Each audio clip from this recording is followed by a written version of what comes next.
Hello and welcome to CIO Leadership Live. I'm Kathy O'Sullivan, Editor-in-Chief for APAC for Foundry's flagship enterprise brands, CIO and CSO. In our last episode for the Australia and New Zealand region for the year, I'm delighted to welcome my colleague and fellow CIO 50 judge, Linus Lai. Linus is Chief Analyst for ANZ for IDC and also heads up the Digital Business, Trust and Services part for APEJ. Hi, Linus. Thanks for joining us today. Hey, Kathy. I'm so glad to join you, and happy holidays to you. I hope you're going to get a good break at the end of the year. Oh, hopefully. Well, look, there's a lot to get through before that. So tell us, IDC has released its 2024 study with, of course, the top 10 predictions for digital business strategies. Can you share with us what are some of those findings? Well, Kathy, it's really interesting because, 6 out of our 2024 new set of digital business predictions are actually predicated on, guess what? Generative AI and AI in general, right? Because it's been such a topic for the year and it's having such a large impact on the business and obviously IT spending as well, that we've, put in quite a lot of thought into what's the impact of AI everywhere, right? As it translates into digital business outcomes. I just want to walk through maybe one or two and just give you a highlight of where we think organizations will be diverting their focus on. Like I said, a lot of it tends to be in the area of how generative AI can help to, not just improve on productivity, right, and efficiency, but also in the ability to drive new digital business models. So one of our predictions, in fact, our first prediction is that in the longer term, by 2027, we think that ANZ enterprises would have been able to master the use of generative AI to co-develop new digital products, services, or even experiences, right?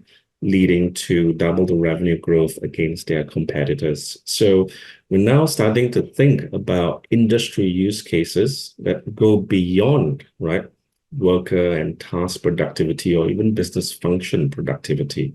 So I think that's one of the key things that most enterprises are very excited about. They're obviously laying their foundations right now and into 2024 as well, to be able to govern, right, the use of these models and obviously to ensure data privacy, right, and security as well.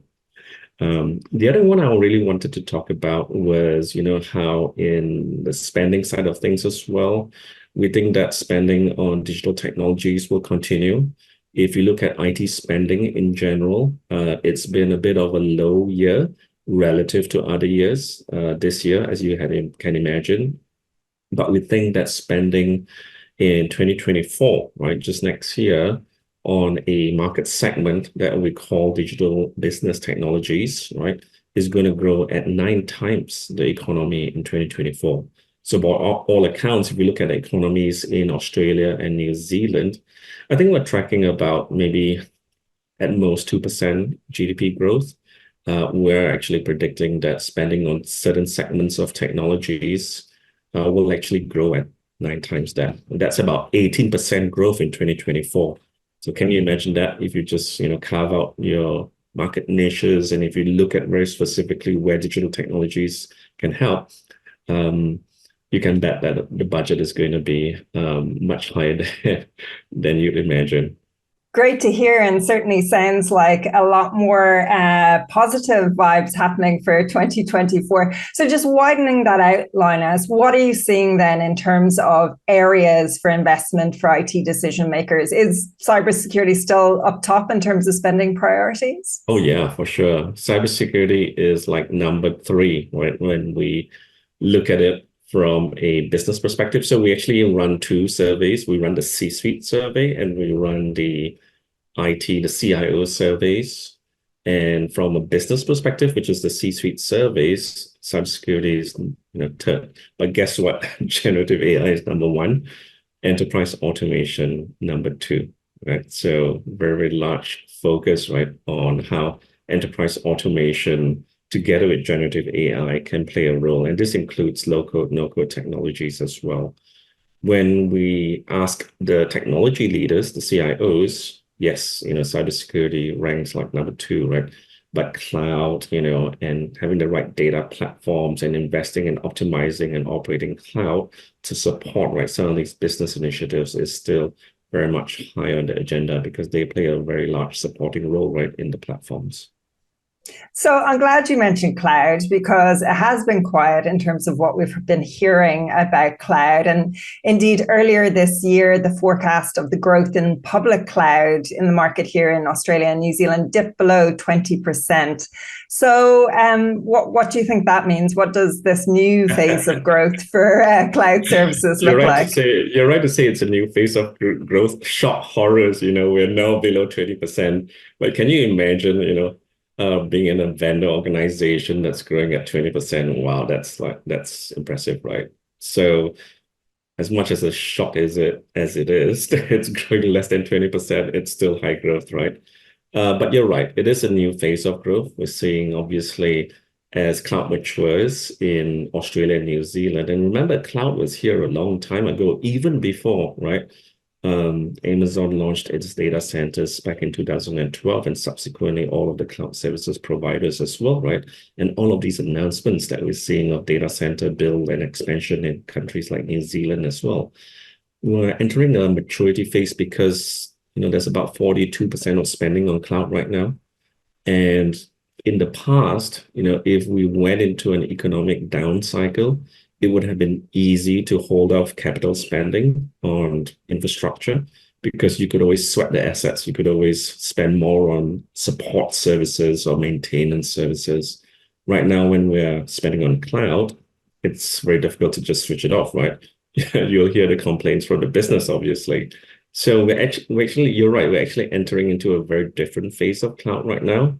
And it's one marked by, cloud economics. So as you can imagine, it's all about optimizing, our use of clouds, making sure that the right workloads are being used in the right context, right, and using the right services in a hybrid cloud environment. We're also looking at how FinOps has developed, right, over the last 12 months as a discipline involving the business, involving the finance managers, and involving IT as well, right? As they seek to get more reporting capabilities from their cloud services providers, and also the right advice, right, from their system integrators and their partners, right, in order to use, right, these services much more effectively, right, and efficiently. So, that's a new phase we're going in. Let's call it the teens. Let's call it the teens growth rates. Great. I love to hear it. And yeah, certainly a lot of hyperscalers, especially in New Zealand, looking to expand their services here. So it should be an exciting space to look at in 2024. So look, the Australia and New Zealand governments, they really do continue in that aspiration to be among world leaders when it comes to that global digital economy. Of course, we've got a new government here in New Zealand and across the water in Australia. We've seen, new roles like the Minister for Cybersecurity with Claire O'Neill taking up that role earlier this year and launching the new cyber strategy. What do you think are some key things to watch in this area when it comes to governments and that global digital ambition? Well, I'm glad you brought up government because a large part of the spending forecast has to be predicated on government. Our spending forecasts for Australia and New Zealand are about 5%, or in New Zealand about 6% next year. Because we are also going, coming down from a very low base in 2023, right? And that's both enterprise and government. In the government sector, Kathy, the federal government particularly has been very slow with spending this year. We do expect some softness as well to continue on in 2024, actually. It was the private sector that actually drew, and actually spurred growth, in particular industries like healthcare and banking industries, financial services industries.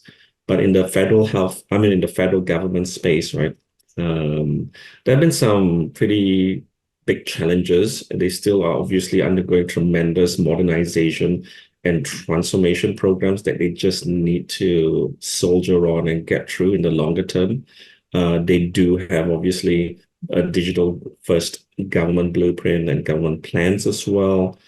But they've been criticized, particularly here in Australia, for example, for using too much contractors, right? And as a result, they have to think about, spending less, right, externally from a services perspective. And they can do so by sometimes, hiring some of these contractors. But I think, skills is still a big issue, as you can imagine, right? We talk about it a lot in our conversations on both sides of the pond, and you can see that, skills is actually, without the right skills in government, you'll still need to outsource, a lot of core critical capabilities as well. But we'll start to see government start to return, I think, in 2025 onwards, with federal government particularly, as that cycle washes through. Cybersecurity is one that, as you mentioned, obviously has a lot of focus in. In Australia, the state spending as well is one that's particularly much more healthy, I think, from a growth perspective, at least, in pockets as well. So there are obviously going to be pockets of growth in government in 2024. Now, look, you've spoken about this already, but look, Gen AI has definitely, without a doubt, been the buzzword of 2023. And you mentioned there, that CIOs are looking at this in terms of investment priorities in the months ahead in 2024. But what are you seeing in terms of overall preparedness for AI and Gen AI in the enterprise? Well, the enterprises are pretty much engaged at this point in time. When I was there in New Zealand in the middle of this year, I could see enterprises starting to get ready for it, although it's somewhat lagging a little bit behind Australia. And I always noticed that in New Zealand, once it sort of like goes out of the gate, it just goes to gangbusters, right? And it just takes off. So I think we're entering into that phase already. Our research tells us about 7 out of 10 enterprises are already doing proof of concepts or making plans, right, to ramp up their experimentation phase. A lot of our research is telling us also that many enterprises who are now in the proof of concepts with many Gen AI capabilities are now getting new budgets, and these are new discretionary budgets that wasn't there before, actually. So we should see a pickup in 2024 with regards to spending on generative AI capabilities, just because these are, again, new discretionary budgets, while those who are starting on their journey and doing a lot of the experimentation right now find it difficult to find new budgets still. So they're just sort of like, trying to get budgets from other projects in other areas, right? But we know that once they start to mature and build those use cases, those budgets will start to come in as well. We think that they will make the most impact, obviously, in worker and task productivity, in business function productivity, in areas like finance, HR, supply chain operations, right? And we think that in the longer term, all these low-hanging fruit on productivity and efficiency, like I said in the prediction, will then gravitate towards business impact in terms of new revenue, right? And new products, services, and experiences, or new customer segments as well. Yeah, it's exciting to think this time next year, Linus, when we catch up again, how far down the line it's going to be. I'm sure we'll still be talking about generative AI. I'm sure we will. And hey, look, one of the huge benefits that IDC has is that, you have analysts all around the world, and that you dig into many different areas. So is there anything else in terms of emerging trends that you think CIOs in this region should be paying attention to in 2024? Well, there's a renewed focus on looking at core technologies as well, like core digital technologies for the future as well. There's a lot of talk about post-quantum cryptography right now. That's on the minds of many regulated industries, because they obviously need to look at how they can protect very sensitive data and information, right? With the advent of so much improvements over the last 6 to 12 months, right, in the quantum space. So they're getting ready for what the industry would call post-quantum cryptography. We're looking at how mixed reality or spatial computing or augmented reality, right, is going to be mixed with generative AI capabilities, so that you could actually, have a very interactive, right, interface with your mixed reality signals, and also you have the type of applications that go along with it, right? We're starting to see also in this space areas where data and analytics come into play together with generative AI. So it's not just in most of the mature organizations who are using generative AI right now, we tend to notice that they're also using interpretive AI and predictive AI in combination with generative AI to yield the best results as well. So in a nutshell, Kathy, I think it's not a singular technology anymore that's going to be, have everyone's attention. I think it's going to be the combination of multiple technologies together that come, and play in order to drive new capabilities than ever before. So although some of them we know of and we have heard of and we've used for many years, like IoT, just imagine, IoT mixed with AI, mixed, right, with some of these new capabilities in augmented reality. You could have lots of new use cases, and that's where we think a lot of creativity is coming in for the tech industry. Fascinating. Well, look, we look forward to hearing more from you in 2024. Linus Lai, Chief Analyst for Australia and New Zealand for IDC, thank you so much for joining us on CIO Leadership Live today. Thank you, Kathy, and happy holidays to you. And to you. See you. See you.